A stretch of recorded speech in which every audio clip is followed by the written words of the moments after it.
요한복음 17장. 대접을 들고 있던 7천사 중 하나가 내게 와서 이렇게 말하였습니다. 나를 따라오너라.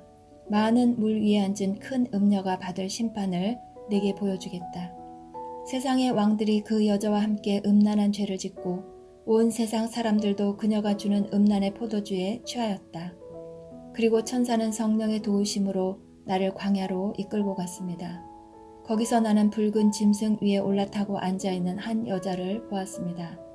그 짐승의 몸에는 하나님을 모독하는 말들이 가득 쓰여 있었고 7머리와 10뿔이 있었습니다. 그 여자는 보라색과 붉은색의 옷을 입고 금과 보석과 진주로 온 몸을 치장하고 있었습니다. 그리고 손에는 금잔이 하나 들려 있었는데 그 안에는 음란하고 더러운 것들과 악한 것들이 가득 담겨 있었습니다. 그 여자의 이마에는 수수께끼 같은 의미를 담은 이름이 하나 새겨져 있었습니다. 그것은 큰 바빌론, 음녀와 이 땅의 악한 것들의 어머니라고 씌어진 것이었습니다. 그 여자는 예수님의 증인들의 피와 성도들의 피를 마시고 취해 있었습니다. 나는 그 여자를 보면서 소름이 오싹 끼쳤습니다. 그러자 천사가 내게 이렇게 말하였습니다. 왜 놀라느냐? 이 여자가 누구이며 또 이 여자를 태우고 있는 짐승이 무엇을 의미하는지 내가 가르쳐 주겠다. 내가 본 짐승은 전에는 살아있었으나 이제는 죽었다. 그러나 곧 다시 살아나 끝없는 구덩이에서 올라왔다가 영원히 멸망하게 될 것이다. 세상이 창조된 이래 생명책에 기록되지 않은 사람들은 그 짐승을 다시 보고 놀랄 것이다. 왜냐하면 죽은 줄 알았던 짐승이 다시 나타났기 때문이다. 이것을 이해하려면 지혜가 필요하다. 내가 본 짐승의 그 7머리는 여자가 앉아있는 7 언덕과 7 방을 뜻하는 것이다.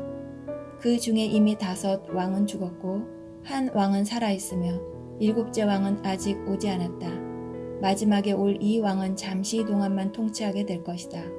이전에는 살아있었으나 지금은 죽은 저 짐승은 8번째 왕이다. 이미 그는 7 왕 가운데 하나이며 곧 멸망하고 말 것이다.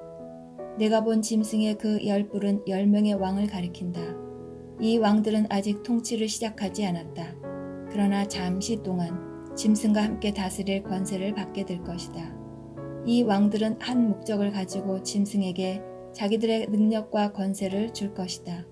그들은 어린 양을 대적해 전쟁을 일으킬 것이다. 그러나 결국 만왕의 왕이시오 만주의 주님이신 어린 양이 승리를 거두고 부름받아 선택된 충성된 주님의 병사들도 승리할 것이다. 천사는 다시 내게 말했습니다. 내가 본 물, 음녀가 앉아있던 그 물은 세계의 모든 민족과 나라를 가리킨다. 짐승과 그 10뿔, 즉 10왕이 음녀를 미워하여 그녀가 가진 것을 다 빼앗고 벌거벗겨 그녀의 살을 먹으며 그녀를 불에 태워 죽일 것이다. 하나님께서는 10 왕들이 짐승에게 권력을 넘겨주는데 한마음이 되게 하여 그분의 뜻을 이루어 가실 것이다. 하나님이 계획하신 모든 일이 다 이루어질 때까지 그들이 통치할 것이다. 내가 본 그 여인은 이 세상 왕들을 다스리는 큰 도시를 뜻한다. 요한계시록 18장. 그 후에 나는 다른 한 천사가 하늘에서 내려오는 것을 보았습니다. 이 천사는 큰 권세를 가졌는데 그 영광의 광채 때문에 온 땅이 환하게 밝아졌습니다. 그 천사는 위험 있는 목소리로 크게 외쳤습니다. 큰 성 바빌론이 무너졌다. 귀신의 소굴이 되고 악한 영들과 불결하고 흉측한 새들의 동굴이 되었구나. 세상 모든 사람들이 음란의 독주에 취하고 세상 왕들이 그녀와 함께 음란한 죄를 짓는구나. 또 세상 장사꾼들도 그녀의 사치에 힘입어 큰 부를 누리는구나. 계속해서 하늘로부터 들려오는 또 다른 음성을 들었습니다. 내 백성들아, 그 여자의 죄에 빠져들지 말고 나와라. 그러면 그녀와 함께 멸망당하지 않을 것이다. 그 성의 죄가 하늘에까지 닿았고 하나님께서는 그녀의 죄악을 기억하신다. 그녀가 다른 사람에게 준 만큼 돌려주고 그녀가 행한 것에 배로 갚아주어라. 사람들에게 많은 재앙의 잔을 부어준 만큼 2배로 채워 그녀에게 마시게 하여라. 그녀가 마음껏 사치와 영화를 누렸으니 그만큼의 고통과 슬픔으로 갚아주어라. 그녀가 속으로 말하기를 나는 여왕의 왕자에 앉아있다. 나는 과부와는 다르다. 내게는 결코 슬픔이 없을 것이다 라고 하였다. 그러므로 끔찍한 이 일들이 단 하루 만에 그녀에게 임할 것이다. 죽음과 슬픔과 기근이 찾아오고 그녀는 불에 타 죽고 말 것이다. 전능하신 하나님의 심판이 내리기 때문이다. 그 여자와 함께 음란한 죄를 짓고 사치를 일삼던 세상의 왕들은 그녀의 몸이 불에 탈 때 피어나는 연기를 보고 슬퍼하며 목 놓아 울 것입니다. 그녀가 당하는 고통을 무서워하여 멀리 서서 이렇게 말할 것입니다. 끔찍하다, 끔찍하다.